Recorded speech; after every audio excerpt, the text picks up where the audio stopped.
So we're going to start off sitting down with Dr. J. We're doing a dive into what's in your marijuana. We're looking at that alphabet soup on your label and helping you break down what actually you're consuming and what it's doing in your body. Now, Dr. J is not that doctor you're thinking of. She's a legit, live, red-blooded physician, a medical professional, and she specializes in medical marijuana. And she sat down with me to help break apart what is CBN. Take a look, see what she had to say. Yeah. So tell me, what the heck is CBN actually? What is it? What is it? Yeah, so CBN is short for cannabinol, which is a minor cannabinoid, so Mm. basically not THC or CBD. That doesn't have nearly as much data or research behind it as far as what it does in the human body compared to THC or CBD, Mhm. but it still has some clinically significant, some meaningful effects for folks who are looking for certain symptom relief or certain effects from their cannabinoids. Okay. Now it's so where do we get CBN? Is it naturally present in the plant? So CBN comes from the breakdown of THC due to oxidation. So basically, light, heat, hot temperature, and exposure to oxygen will cause the degradation of THC into CBN. Okay. Okay. Is it interacting with us in the same way? Am I going to get high if I rolled a whole J of CBN here?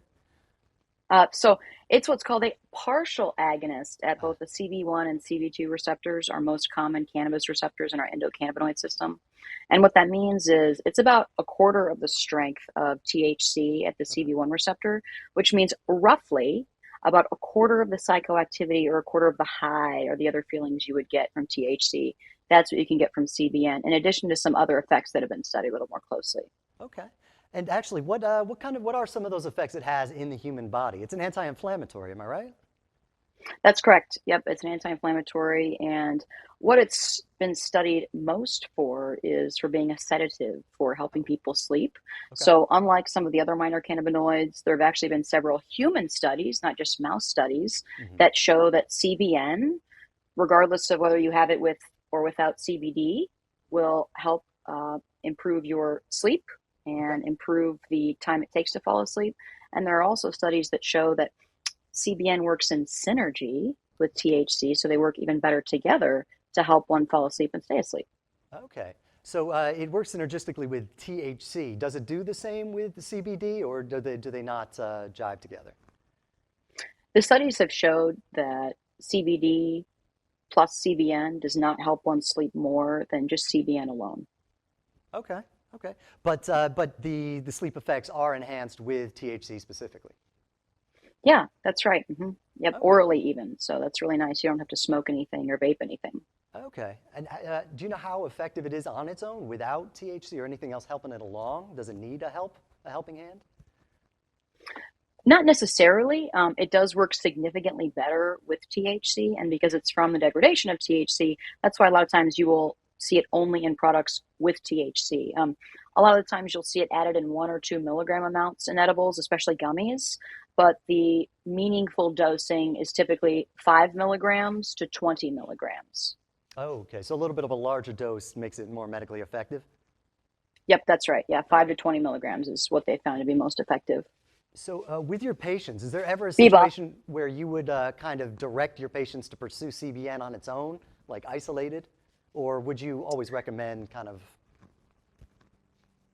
pursuing it Because it's together? about a quarter of the strength of THC at the CB1 receptor, and we think that its sleep enhancing qualities are probably due to activity at the CB1 receptor. We're not sure about any other activities at other receptors that would cause it to help us sleep better.